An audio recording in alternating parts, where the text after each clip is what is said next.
Hi, I'm Jason Sterling. I'm a member of the EA Creator Network. We're going to jump right in here today, just like always, with this from start to finish build, right? The Crystal Bridge, start to finish. This is part 5. I still don't know how exactly many parts I have, probably about 7. So we're getting kind of close to the end. Today, we're starting with just some more landscaping around the curved staircase we made last time. That is usable. Our sim can use that and go from the upper terrain level down to the lower terrain level, which is going to be a pond. We're going to work on that today.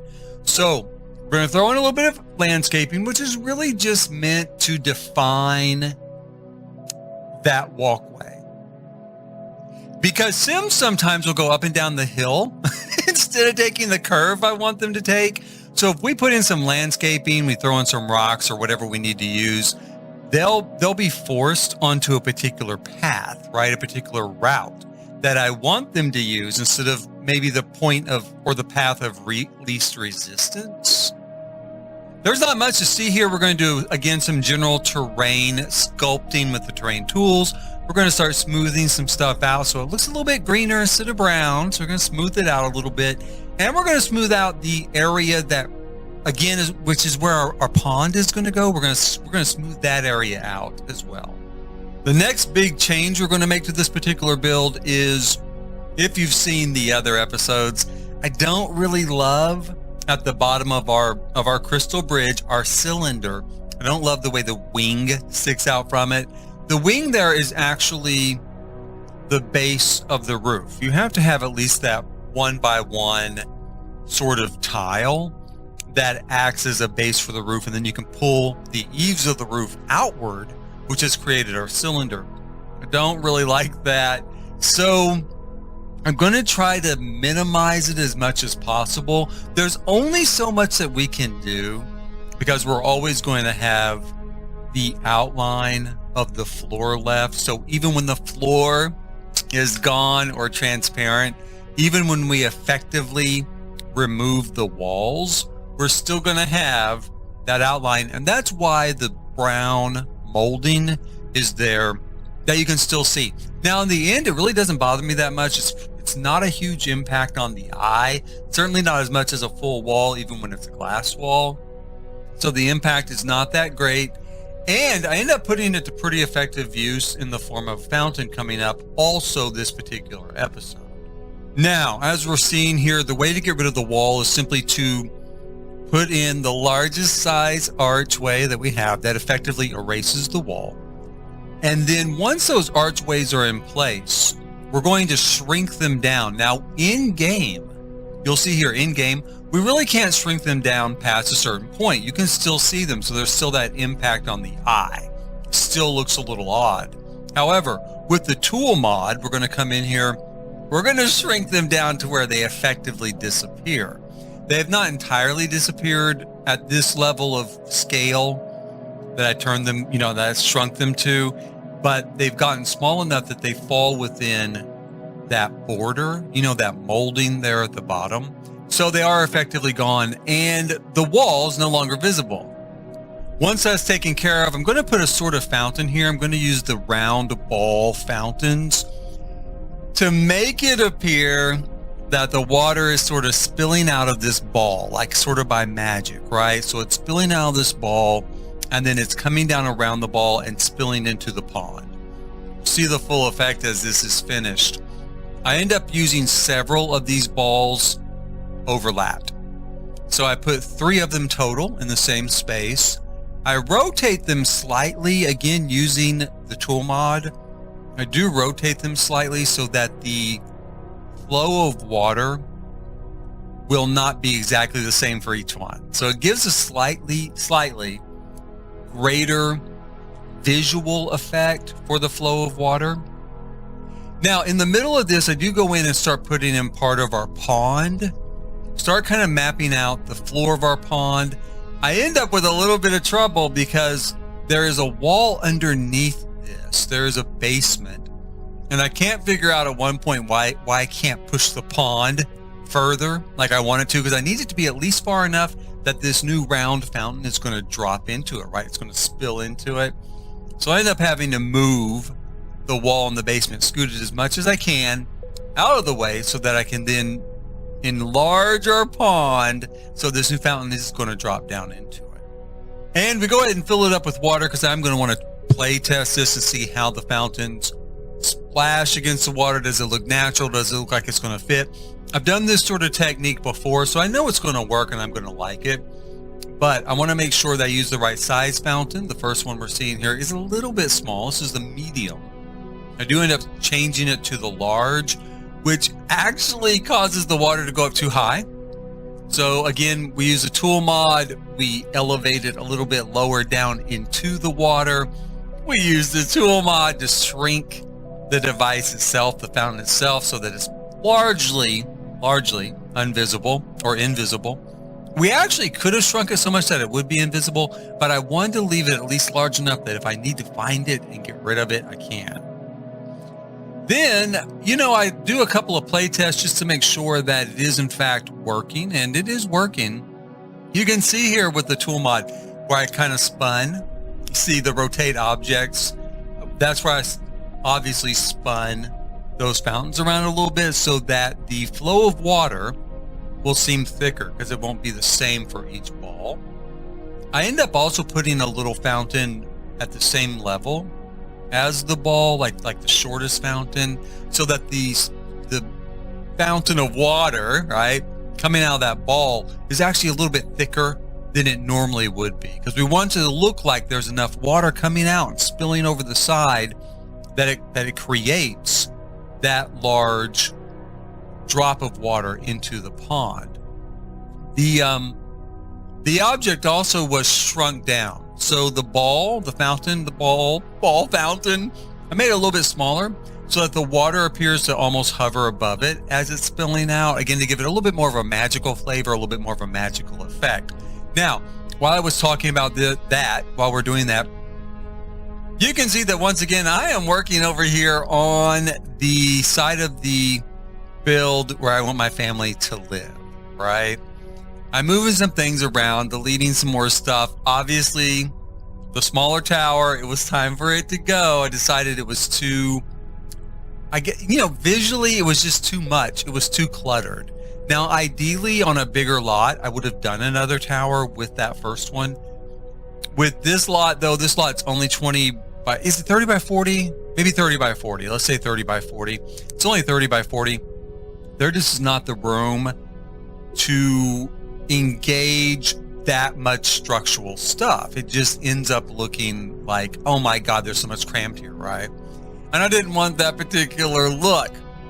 Now, once I get it out of the way, I go through and kind of work a little bit on our primary structure. This is the house. This is where they're going to live. I play around with the stairs a little bit. I pulled the doorway from the courtyard kit, which ends up being the only thing I use from the courtyard kit. I was a little surprised by that because when I started, I thought I would use quite a few more pieces from it. But in the end, I love the doorway there. I love the way it works with that build. The rest of it ended up not integrating. I tried coming up, putting an archway in with the doorway, but it didn't work. He wouldn't pass through it.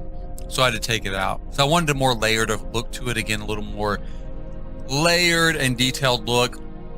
Up front, you can see I had those stepped platforms. It was to create this sort of grander sort of stairway. And then on top of that, I was going to cover it with pavilions.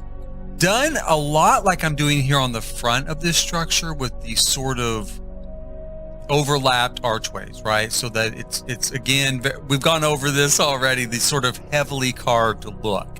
So we're going to put in these spandrels and these archways, and it looks like it's all made of wood and there's nothing else there.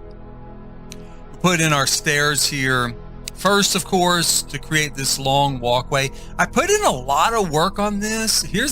Ironically, I put in a lot of work on it. I don't use it. I really don't. I don't use it. I decide that it looks too cluttered. It looks too crowded. I wanted a little bit more of a natural approach, and there's not enough room left for nature when I get done with that approach, right? Or when I get in with this sort of stepped climb sort of stairs up to this structure approach. And I like the idea of it because, again, they were all going to be covered with pavilions. And so you're going to have almost like a colonnade up to the doorway. Very grand, but it just didn't work. I play around here with the roof. Of course, I've got a lot of work left to do on the roof. I put a platform in under the roof because I want to use that detail that I used around what's left of the structure wall for the other roof, for the bridge, right? That brown molding that goes around it. I want to use that around the edge of the roof. So I throw a platform under there. I make it square because one of my roofs are square. And then kind of outline it with that. I also played around a little bit there with, the shingles on it, with the sort of roof edging that we have, the green there that you can see, the sort of roof edging. And overall, I really do kind of like the look. I do end up adjusting this coming up in a future video a little bit. It has more to do with the interior than the exterior because I do kind of like this look. I have this idea that it might look cool to kind of put balconies out there. Now, they don't work very well because just forming a balcony like that is not going to erase the roof. The roof is going to show through it on the other side. So I still thought about doing it just from a detail standpoint and end up not doing it. End up taking that away. Now, what I do is I put in a circular platform, just like I've used with the square platform, here at the top to create, again, that border effect around the edge of the upper roof, the upper, I guess it is a roof, the upper roofs, both of them, there's two intersected there to create that effect that I have on the lower levels. I've mentioned this already numerous times, but if this is your first video, you can hit Shift+C on your keyboard and it'll bring up more tools for adjusting and manipulating your roofs. After I get done with the roofs, I do add some wallpaper, some wall covering in place. I want to see how this is looking. How's it turning out? How's it going to fit? I test out a few archways. Kind of unsatisfactorily, as you can see there, they're not going to work that great. Not as it stands right now. I also tested out some fencing on it as just sort of a detail, which I liked a little bit better. I did like that a little bit better as a square. I do think that it added something to it. And I also want to add something by putting in some spandrels, so I draw in the walls that we need and then add the spandrels themselves. We don't really need them there. It just gives that extra layer, again, of detail. And coming up, I am going to hang light fixtures from those spandrels. In fact, right now, you can see it right now. I try out some different light fixtures. I try several different styles, and I basically end up leaving about 4 of them hanging there for a while. Again, like I've done on other parts of this build, put something in place, I leave it there, and I walk away. That way I can just see it over and over and over with my eye as I'm working on other things. And ultimately, subconsciously, I guess, my brain will kind of decide what I want to use. And I'll end up going back later and, removing the other items or removing them completely. Maybe I don't want to do any of them, right? Just keeping the ones that work. What works here that we're looking at is they're like table fixtures, and you get one for each of the packs that you owned in The Sims 3. That's what you're looking at. They look like plumb bobs, right? So I used a green plumb bob there at the front of our structure at the opening. I love using them. They're a great detail. They light up. They look like kind of like these lit up sort of jewels, right? So it is pretty effective if you want to do a jeweled look. The bad thing is that if someone did not own The Sims 3 and literally every single pack in The Sims 3, because who knows what color I'm going to use, and they're all a different color, then when they get the build, that effect isn't there. Now, is it? Now, I use them a lot because I like the way it looks, but that is a drawback to it. I really wish at this point, when we're talking 11 years into this game, they would go ahead and just patch these into the base game for everybody. I know someone out there is going to bitch about it. I know, even after 11 years, but I do wish they would, because they're a pretty effective build tool for like a decoration. Like I said, for like a sort of jewel-like decoration. I throw in here while I'm talking, as you can see here, I throw in some roof decor, right? So I put some tiling on the roof so it has a little bit of a look to it.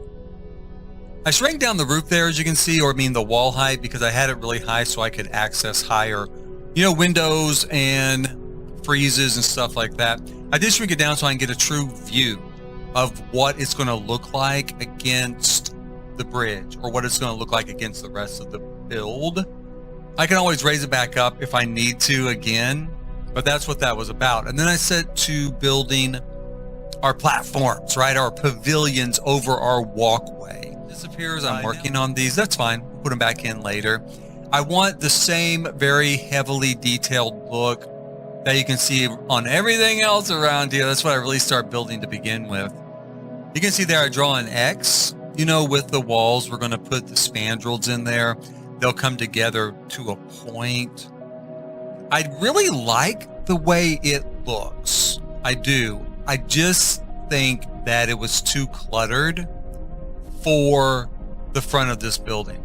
But I like the effect here of the spandrels coming in at an X, and then the little sort of acorn detail there, the acorn finial is hanging in the middle. And especially if you want to put a chandelier from it or some sort of hanging light fixture, looks really good. It's a great sort of look.